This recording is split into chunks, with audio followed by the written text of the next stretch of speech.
ahora que lo mencionaste, la cuestión de la religión, las tradiciones, ¿qué inspiró? Tú dijiste el último año, 2 años, que llevas hablando de la religión y de las tradiciones, digo, llevando esa línea, o continuando esa línea. ¿Qué inspiró esa enseñanza o esa conversación? La conversación de cosas que a mí no me hacen sentido, yo la he hecho toda la vida. Yo he sido la persona que nunca he recibido la contestación porque así se hace como suficiente. En todo. Yo voy a un trabajo y yo pregunto, ¿y por qué se hace así? Porque así se hace. Para mí eso no es suficiente. Tiene que haber una razón por la cual se hace. So, el que alguien me enseñe, porque, ahora vuelvo a decir, porque la Biblia lo dice, eso es una contestación suficiente. Pero cuando tú me dices se hace así porque nosotros los pentecostales lo hacemos, o porque nosotros los cristianos lo hacemos, o porque nosotros esto, me di de cuenta que muchas de las definiciones o muchas de las razones por las cuales la gente decía que hacían cosas no estaban en la Biblia. Porque nosotros los pentecostales lo hacemos, los pentecostales no existen en la Biblia. Porque nosotros los cristianos lo hacemos, los cristianos no aparecen en la Biblia. O sea, se le llama cristianos, sí, pero nunca Pablo habló de los cristianos o como cristianos ni esto. Ellos no se llamarían cristianos, porque a ellos le dijeron cristiano. Yo llevo muchos años desde mi niñez haciendo preguntas de cosas que no hacen sentido, pero obedeciendo, porque uno obedece.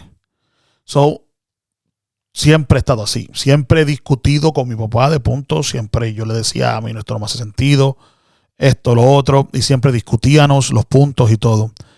Pero nunca me fui de lo que se estaba estableciendo porque estaba en una posición de seguir. Y estaba en una posición de ser de que otro fuera el líder. Yo no tenía la última palabra. El pastor tenía la última palabra. Hasta que yo entré a ser pastor. Cuando yo entro a ser pastor, yo me doy de cuenta que yo soy la última palabra. Y no la última palabra como que ahora es el que yo mando. Es que ahora cuando alguien viene a la iglesia y le hace una pregunta a Misael se la contesta. Pero cuando la persona hace una pregunta que Misael no se la puede contestar, le dice, vete a hablar con el pastor. Y yo también en ocasiones, cuando no era pastor, contestaba preguntas, pero cuando llegaban a hacer algo, vete a preguntarle a Paps, que eres el que sabe. Y yo me di cuenta que ahora yo iba a ser esa persona. Y al ser esa persona, yo decidí que yo quería aprender las cosas yo mismo. Y que yo no quería seguir diciendo, bueno, a mí se me enseñó así. O decirme, bueno, es que hacemos las cosas así. Y yo quería aprenderme y poder fluir en decir, porque la Biblia dice así. Información que viene de ti. Exacto. Entonces, al yo saber eso, pues entonces yo cogí el reglamento de la iglesia y dije, pues lo voy a estudiar. Lo voy a estudiar. El reglamento de la iglesia que nosotros teníamos es un reglamento bastante bíblico. Cuando digo que era bíblico es que la mayoría de las reglas que estaban en el reglamento tenían un versículo al lado. Que, by the way, muchos de los pastores que salieron de esta iglesia, ese es el reglamento que ellos tienen. Porque o se lo llevaron del hermano Pedro o estaban en la asociación, en el concilio, que se compartían todos estos reglamentos. Cuando yo empiezo a estudiar, empiezo a encontrar que las cosas no se alinean. Y no que el versículo no se alinea, el versículo se alinea. Pero el contexto no. O sea, yo veía que decía, y el hombre no puede hacer esto, este versículo. Y yo leía el versículo. Pero como las reglas del estudio bíblico es encontrar el contexto, cuando yo me iba al contexto, me encontraba de que, espérate un momentito, no cuadraban. Y me dediqué al estudio de la palabra, al estudio de nuestras doctrinas, al estudio de nuestras dogmas, que aunque son necesarias, deberían ser respaldadas por un fundamento bíblico. Y encontré tantas discrepancias que llegó un momento que decidí dejar de pastorear. Porque llegó un momento que le dije a mi esposa, yo no puedo seguir siendo pastor. Y mi esposa me preguntó por qué. Y yo le dije, porque ya yo no estoy de acuerdo con muchas de las cosas que siempre yo he entendido porque por la Biblia no encajan. Y yo llegué a un momento oscuro en mi vida en donde yo no quería ser piedra de tropiezo. ¿Cuándo fue esto? Este momento. Este momento yo creo que fue unos... fácil, unos 5 años atrás. 5. Te lo estoy diciendo porque estos momentos pasaron cuando estaban en la tienda. ¿O sí? Cuando yo viajaba para Cleveland a buscar por las madrugadas, a buscar los productos y cuestiones así, yo pasé mucho tiempo hablando con Dios y llorando. Porque en ese momento de soledad, pues yo pensando y analizando y todo, y le decía al Señor, yo me quito. Pero yo me quería quitar porque yo no quería hacerle daño al evangelio. Y yo consideraba, pero tampoco me sentía honesto conmigo mismo y con la palabra, haciéndole justicia, citando algo que no está así. Especialmente después de estudiarlo. Especialmente después de estudiarlo. Llegó el momento que dije, yo me voy a quitar. Yo le dije a mi esposa, yo no puedo seguir siendo pastor porque yo no puedo seguir enseñando algo que yo no creo. No que estaba erróneo, es que estaba limitado. No estaba completo. Incompleto. Estaba incompleto. Tenía su aplicación en el momento. Pero creo que ya habíamos llegado a un momento donde podíamos pasar. Y yo decidí quitarme. ¿Por qué la primera reacción fue abandonar su ministerio y no enseñar lo que aprendiste? Porque se necesita pantalones para pararse en contra, se necesitan pantalones para pararse en contra, no de la iglesia, de años y años y años, y iglesias, organizaciones. Es levantarse en contra de todo lo que para ti ha sido casa. Esta es mi casa. Este es mi hogar. Estas son mis gentes. Y yo enseñar esto, me estoy levantando en contra de todos ellos. Eso suena a un conflicto interno y fuerte. yo tenía miedo, Misael, que mi influencia llegara a traer confusión. Y yo no quería ser piedra de tropiezo. Yo quería quitarme para predicar, no el evangelio, quitarme de ser pastor y continuar predicando, porque el que predica, el predicador no le toca doctrinar. Correcto. Quien doctrina es el pastor. Sí. Yo prefería seguir predicando mensajes de otros temas y dejarlo en las manos de los pastores. Dejarlo en las manos de los pastores, aunque yo no supiera. Así duermen mejor. Y no insulto a mi papá.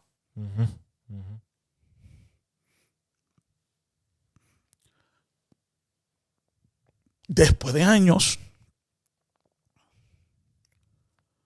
me di cuenta, después de años. Bueno, dijiste 5 años atrás. 5 años atrás. Así que empezaste, yo diría, 2 años. La tienda duró 3 años. Los 3 años que yo tuve en la tienda, yo luché con esto. Procesando. Chari te puede decir que en los 3 años, muchas veces yo le dije, yo tengo que dejarle pastor. Por 3 años. Yo estuve por 3 años estudiando, leyendo, abriendo mis ojos a muchas cosas. Y a la misma vez, perdón que te interrumpa, pero a la misma vez también viendo la necesidad, porque en el negocio se abrió la puerta a ver la necesidad del pueblo. Yo estaba viendo que mucha gente, quiera la iglesia o no, tienen que reconocer que un evangelio limitado y una doctrina anticuada, y no estoy hablando de la senda antigua, estoy hablando de una doctrina porque si vamos a hablar de senda antigua, es Biblia. Correcto. Cuando yo digo la enseñanza anticuada, es la enseñanza de los 50, de los 60, de los 70. De cuando se estableció esta iglesia en los 1930, 40, 50. 1800, esa es la enseñanza. 1700, la Biblia dice la senda antigua. La senda antigua no es cuando empezó este movimiento. Eso es anticuado. Me di cuenta que habían bastantes jóvenes. Yo tenía una fe en Dios que yo estaba dispuesto a hacer como muchos de mis hermanos hacen. Olvídate. Ujú. Vamos a meterle mano, olvídate. Yo sé que esto no importa, pero vamos a meterle mano. Pero me di cuenta que no todo el mundo está así. Ujú. Y que entramos en el tiempo de la información. Ujú. Donde ahora todo lo que tú enseñas, alguien lo puede ir a Verificar. investigar. Ujú. Y cuando se iban a investigar, iban a encontrar que no se alineaba con lo que está en la Biblia. Ujú. Y cuando vinieran para atrás, yo le iba a decir, bueno, y tú quieres estar en esta iglesia, eso es lo que hay. Y yo creo que mantener a gente en la iglesia solamente porque esto es lo que hay, no, se me hacía difícil a mí correr una iglesia con expectativas, con dogmas que, vuelvo a repetir, son necesarias, Ujú.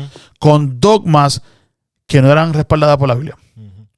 Pensé que aunque las dogmas son necesarias, para mí la mayoría de todo debe ser respaldado por la Biblia. Ujú. Que estoy por hacer un video, quizás lo grabe después que termine aquí, de la sana doctrina, lo que es la sana doctrina. Ujú. No las doctrinas, lo que es La esa sana frase, qué es lo que se significa sana doctrina. Ujú. Y por eso fue que decidí, ahí fue cuando decidí, más como yo dije en el podcast con Chari, por alguna razón ya no tenía respaldo de mis hermanos. Ujú. Entonces yo preocupado de ofender a mis hermanos pastores, y ya mis hermanos pastores no confraternizaban con uno, En otra palabra, nothing to lose. I got nothing to lose. Ujú. Yo lo que voy a enseñarle a mi iglesia, Ujú. porque al fin y al cabo me toca bregar con mi iglesia. Correcto. So, yo voy a enseñar a mi iglesia Ujú. y voy a enseñar todo. Pensé cerrar YouTube para que nadie viera, Ujú. para quedarme con nosotros, y después alguien me manda a salir del closet. Ujú. Alguien me dijo, tú predicas esto, pero vives esto. Ujú. O por lo menos esto es lo que enseñas. Tú predicas esto, pero tu iglesia se ve así. ¿Por qué no mejor tú sales del closet y dices lo que de verdad tú quieres? That challenge, I took it to heart. Salí del closet Ujú. y pues todo lo que yo le decía a ustedes allá, Ujú. que no decía aquí, decidí pues decirlo aquí. Ajá. ¿Dónde se acabó? Y llevas así por 2 años. Bueno, yo empecé a enseñar esto cuando se convirtió Bambi. Ujú.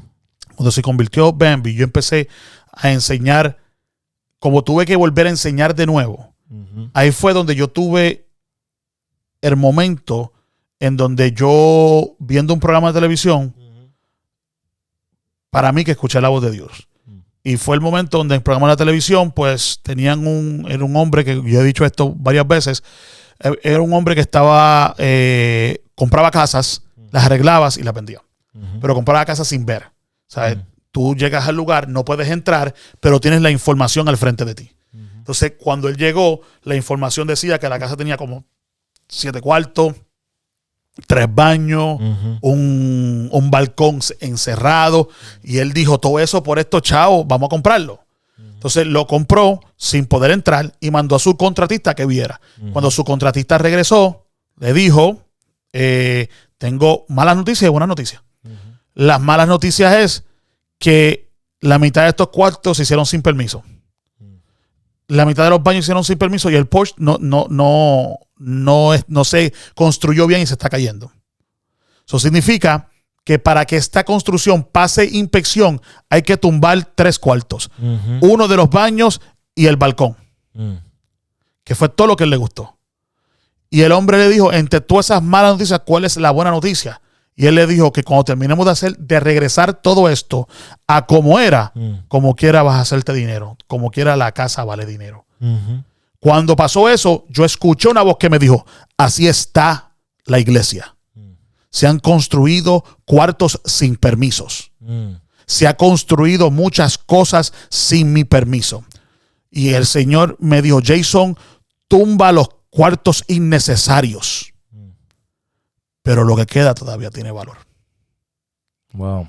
Y ahí fue que yo empecé a bregar Ese con fue el eso. momento, Ese fue el momento donde yo si dije, se puede decir, que te motivaste. bueno, ese fue el momento que yo dije que vamos a enseñar. Ajá. Tenía Bambi recién convertida, había que yo estaba enseñando todo, regresé a los principios de Ajá. todo y decidí, ya que lo voy a enseñar todo, lo voy a enseñar correcto. Sabiendo que esto va a molestar a mucha gente, pero lo voy a enseñar correcto. Ujú. No fue hasta cuando decidí, vamos a bregar con el reglamento. Porque hasta que yo haga eso, es solamente teoría. Exacto. Es cuando yo dije... Opinión. Sí. O sea, ya había gente que decían, el pastor está por permitir ciertas cosas. Y hay gente preocupada. Pero mientras hubiera un reglamento, nadie podía. El reglamento de nosotros está hecho para que se necesitara el 100% de los oficiales de acuerdo para poder cambiar un reglamento. Y yo decidí que no iba a usar los oficiales, iba a usar la iglesia. Ahora yo quería el 100% del voto de la iglesia para poder cambiar las cosas. Y terminamos recibiendo el 100% de cambiar. No necesariamente el 100% que todo el mundo está de acuerdo, pero el 100% de que está bien, vamos a cambiarlo. Porque al fin y al cabo no es que nosotros ahora hacemos esto, es que no vamos a impedir que alguien haga esto o que alguien llegue con esto. Y la resistencia fue más o menos que esperaba. Fue exactamente lo que esperaba. Exactamente. Dentro de la iglesia y no fuera de la iglesia, en ese proceso. No ha habido sorpresa. Ha habido frustración, pero no sorpresa. Frustración porque yo pensé que aunque iba a haber resistencia, si yo enseñaba esto correctamente y tu deseo de ser bíblico, tenía que aceptarlo. Mi frustración era que tenía que seguir enseñando y enseñando y enseñando porque cada vez veía la resistencia y no estaba dispuesto de ignorarla. Y a veces volver a enseñar. Voy a volver con lo mismo. Ajá. Y la gente, por ahí viene el pastor con lo mismo. Bueno, vengo con lo mismo porque veo la misma resistencia. Correcto. Y no estoy dispuesto a ignorarla. Ajá. No estoy dispuesto a mirar para el lado. Ajá. Porque hasta que tú no entiendas esto correctamente, te vas a quedar ahí así. Como yo dije, no tienes que estar de acuerdo, pero tienes que entenderlo. Y cuando yo no sé si la razón... que lo entienden. Allá tú. Si tú no... Pero tú lo entiendes. ¿Tú me entiendes? Cuando yo te digo, la Biblia no permite esto, o la Biblia no dice nada de esto, y tú dices, sí, pastor, lo dice aquí, y yo te digo, no, lo que dice aquí es así, y tú me dices, no, pastor, lo dice, tú no lo entiendes. Ahora, cuando yo te digo así, y tú me dices, oh, pastor, lo entiendo, pero para mí, ya es diferente, está bien. Esa conversación cambia. Esa es otra conversación. Yo lo que quería, entonces, no sabía si por mucho tiempo la resistencia era de que eso no se estaba entendiendo. Terminé a frustrarme en cuanto me llevó a que la gente entendiera, no que lo aceptaran, vuelvo a repetir, no que lo aceptaran, que lo entendieran. El tiempo de entender. Porque aceptar es para mí. Correcto. Entender es para ti. Correcto. O sea, si yo lo acepto, si yo lo quiero aceptar o no, queda de mí. Pero que yo lo entienda es lo que me permite que tú lo hagas. O sea, que yo no te vea a ti diferente es porque entiendo que no es gran cosa. Que yo decida algún día hacerlo es que yo acepté que no es gran cosa. ¿Me estás entendiendo? Correcto. Para mí, para poder mantener la armonía de los hermanos de la iglesia, era necesario que todo el mundo lo entendiera. Aunque no todo el mundo lo aceptara. Wow. Y muchos pastores y muchos líderes no están satisfechos con solamente que la gente lo entendiera.